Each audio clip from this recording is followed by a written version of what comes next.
What is up guys, Karma Medic here, and today I want to talk all about the iPad Pro and how I use it to take notes at university or college. It's basically changed my life when it comes to organization, taking lecture notes, and basically managing while I'm at university. If you're new to the channel, welcome. My name is Nasser. I'm a second year medical student at King's College London, and if you enjoy this content, feel free to leave a like on the video and subscribe to my channel if you want to stick around. I'm going to show you guys how it is that I actually organize all of my different lecture notes, tutorials, workshops, online learning modules, etc. on my iPad. Also the color coding that I use in my lecture notes and how that helps me find important information faster. And yeah, hopefully just a bunch of useful stuff that you guys will enjoy. So without further ado, let's just get started. Before you leave it in a comment down below, yes, I know this charging cable is here, and yes, I know it is totally ruining the aesthetic of this video. But anyway, just ignore it. Notability is my app of choice. I've used GoodNotes 5, I've used OneNote, and I just don't like them as much as Notability. It just has the perfect overall package for me.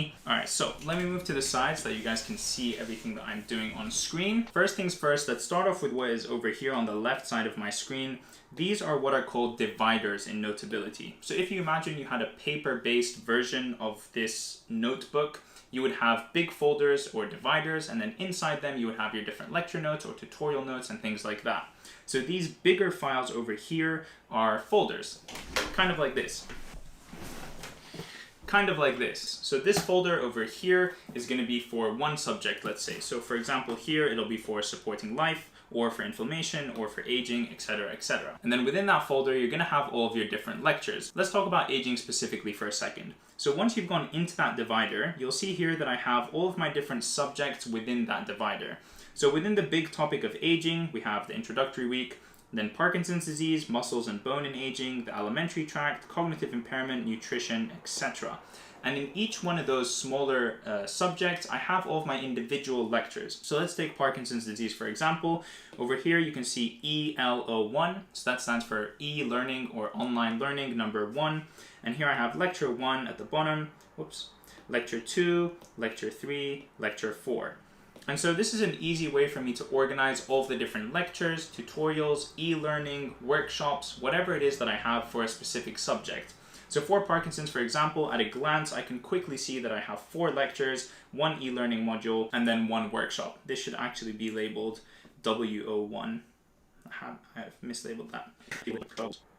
Alright, nice. So at a quick glance, I can see that I have 4 lectures here, 1 workshop, and 1 e-learning module. Me personally, I don't take my lecture notes directly on the lecture slides, and that's because, this is a good example, you get lectures like this sometimes, which are really colorful, and it's going to be difficult to write on, it's going to be difficult to see. Of course, you can use colors that will accent well with the background, but personally for me, this just looks kind of messy. On top of that, I don't necessarily want every single slide in my lecture notes. What I want to do is take the most important slides and include them in my handwritten lecture notes, and that way I can pick and choose what I think is most important, as opposed to having a bunch of slides that I skip through and that are empty without notes because they're not as useful. For example, right here, this is a bunch of papers, it looks like, that are talking about Parkinson's. I don't need to include this whole slide in my lecture notes. I can just write down the 1 or 2 sentences that I think are important from this slide. And that's why I don't write my lecture notes directly on the slides. I prefer to make a separate document which I call important stuff. So for each one of these subjects, I'll have a note called important stuff.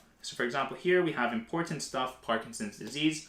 If you guys click on that, you'll see that it has the notes for each one of the lectures, tutorials, and workshops, and e-learning modules that I have worked on for that subject. And the best part is that it's color-coded really nicely, so it's easy for me to pick out the important pieces of information that I want, and it links and syncs and connects back to all of the different individual lectures that I have here. So let's return to muscle and bone in aging. I have 4 e-learning lectures, and then I also have 3 case-based discussions. So when I go to my important stuff document for this subject, which is muscles and bone in aging, which is in the bigger divider of aging, if you go to the important stuff, you'll see that I have lecture 01, osteoporosis and metabolic disease, which corresponds with lecture 01 over here. This lecture over here that you see is a very typical example of one of my lecture notes. You'll notice that it's divided generally into 3 columns, and always, very rarely with few exceptions, my lecture notes fit on 1 page.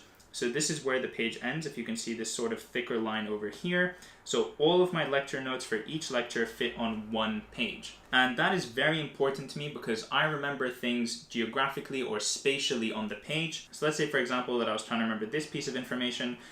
When I'm trying to recall this information in an exam, I'll remember what was to the right of it, what was beneath it, what was up and to the left. That's how I remember different pieces of information that are grouped together, sort of with this spatial or geographical way of remembering things. Let's get rid of all of that. Okay, so like I said, this is a typical example of my lecture notes split into 3 columns. And the best part about my notes is that it's color-coded really, really well. And my color coding stays throughout all of my lectures so that I always know what each color means, and it helps me pick out the important pieces of information when I'm quickly looking for them at a glance. First things first, you write out the lecture title in pink. And then I write a couple of things in orange. If they don't really fit under a general heading, they're just sort of, not fun facts, but general facts about the topic that the lecture is going to be on. They don't really fit under one of these headings that I put in dark blue. If that fact or piece of information doesn't really fit anywhere, it'll go over here in orange, right at the beginning. Then, for each lecture slide, I write out the title of the lecture slide in this dark blue color that you guys see over here. So each one of these titles or headings is the heading of a lecture slide. And then within each lecture slide, I use that yellow color again to set out the sort of subheadings or other important topics within that single lecture slide. For example, let's talk about definitions. We have the DEXA scan, osteoporosis, osteopenia, fragility, etc. So these are sort of subheadings within the single lecture slide, and I'll put those in a different color as well. All of my normal writing or sort of general facts, general ideas, etc. is going to be done in gray. After that, I write all of my medicines, all of my treatments, anything pharmacology related in this bright green color that you guys can see over here. And so if I'm scrolling through a lecture, let's say for here, osteoporosis and metabolic bone disease, and I want to quickly scan to what are the treatments of osteoporosis, I can quickly look for the light green colored words, and I know that that's going to be the medications for that lecture. On top of that, I write things that I think are particularly important in red, so that's what you guys will see over here. That will obviously immediately draw my attention when I take a look at this lecture slide in the future or when I'm reviewing it. And of course, I also copy paste all of the graphs or diagrams that I think are important. And yes, I could redraw it out myself, and yeah, that would probably make me remember it better. But I'm generally writing a lot of lecture notes a day, and I'm doing a lot of writing every single day. And so if I can save myself a little bit of time by not having to redraw out diagrams, I'll just copy and paste it to make my life a little bit easier. Let's see, what else do I have here? I usually write anything that I know is high yield for an exam or I've seen come up in previous exams or tests. I usually write that in purple. So anything in light purple has definitely come up on an exam before, and anything in dark purple is likely going to come up on an exam because it's a really important idea or topic or something like that. So yeah, here we go. Anything in light purple is examinable, or I've seen it on an exam. So here I've even written exam question. So all of this in purple I've seen come up in past tests or on exams and things like that. And so it's a fact that I definitely want to know. So yeah, I think that pretty much sums it up for my lectures. All of my lecture notes look exactly the same. They all have this exact same color scheme, the exact 3 columns. Let's, for example, just take a look at the next subject over here. So again, 1, 2, 3.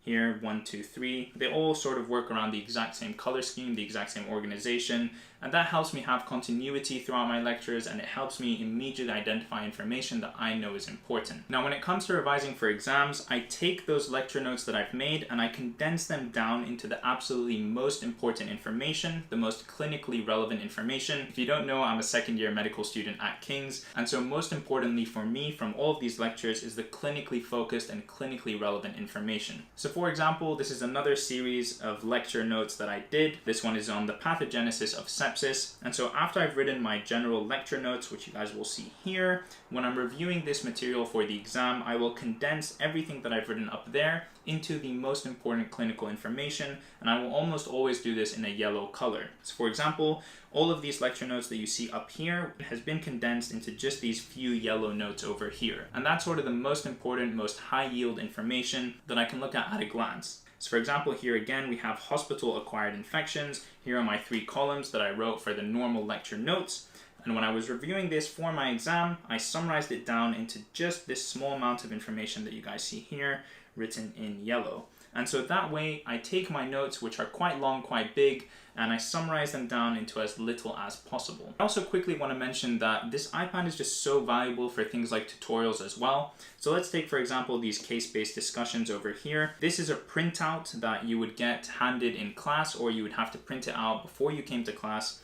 And so instead of me writing on this piece of paper or this handout that I know I'm definitely going to lose the second I get home, I'm just going to take it out of my bag and it's going to get lost. I have it here on my iPad and it's electronically available. I can of course write on it, highlight, etc., etc. And it's just always going to be there, and I can access these notes at any time from any place, even if I don't have an internet connection. It's all saved on my iPad. Of course, it also syncs with my laptop, and so any changes that I make on my laptop are transferred over here, and any changes that I make here are transferred to my laptop. So it's just a really, really great way to make sure you never lose anything, to keep yourself organized. Honestly, the iPad is fantastic. And I also use Notability for other aspects of my life as well. You can see here that I have a to-do list, and right now you can see it's a little bit empty because I've done most of these deadlines that have come up over here. But I use it to track my to-do list. It's sort of like my homework diary or my little notepad that I used to use to keep track of everything in my life.